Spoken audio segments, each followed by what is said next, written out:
MD Parvez সর্দার মেরাজ আপনি লিখেছেন, আমি চাকরির জন্য ঢাকায় থাকি, আমার স্ত্রী বাড়িতে আমার বাবা মার সাথে থাকেন, তাদের মধ্যে বনিবনা হয় না, এজন্য আমার স্ত্রী আমার সাথে থাকতে চান, আমার করণীয় কি, ইসলাম কি বলে?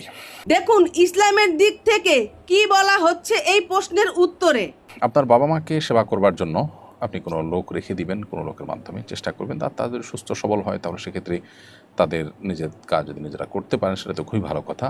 পাশাপাশি তাদের ভরণ পোষণের জন্য আপনি ব্যবস্থা গ্রহণ করবেন। মনোযোগ দিয়ে শুনুন, অনেকেই এখানে ভুল করেন। স্ত্রীকে বাবা মার সাথে রাখতে হবে এরকম কোনো নির্দেশনা ইসলাম দেয় না। আমাদের সামাজিক বাস্তবতায় আমরা হয়তো একাধিক পাতিল বা একাধিক সংসার এটা চালানো আমাদের জন্য কঠিন হয়, সেজন্য আমরা একসাথে থাকি। অতএব আর্থিক যদি টানাপোড়েন থাকে তাহলে সেক্ষেত্রে সেটা ভিন্ন বিষয়।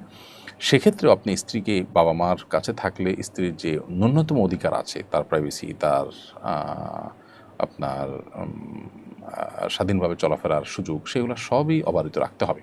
আপনার বাবা মা তার প্রতি কোনো জুলুম করলে তাকে অবশ্যই সেই জুলুম থেকে উদ্ধার করবার জন্য আপনি তাকে পৃথক করবেন, প্রয়োজনে অল্প খাবেন এবং কম খরচ করবেন, কষ্টে চলবেন, কিন্তু তারপরও তাকে তার অধিকারটা দিবেন। বাবা মার সাথে থাকলে যদি তার অধিকার খর্ব হয় তাহলে অবশ্যই আপনি তাকে নিয়ে আলাদা থাকার চিন্তা করতে পারেন, কিন্তু সেই সাথে বাবা মারও প্রতি আপনার যে কর্তব্য আছে, তাদের ভরণ পোষণ দেওয়ার প্রয়োজন হলে, তারা অভাবী হলে সেটাও তাদেরকে দিয়ে যেতে হবে এবং তাদের সাথে সুসম্পর্ক বজায় রাখার ব্যাপারে আপনার কোনো প্রকার কার্পণ্য করা চলবে না। কিন্তু তার মানে এই না যে বাবা মার প্রতি সদাচরণ করতে গিয়ে স্ত্রীর প্রতি জুলুম করবেন।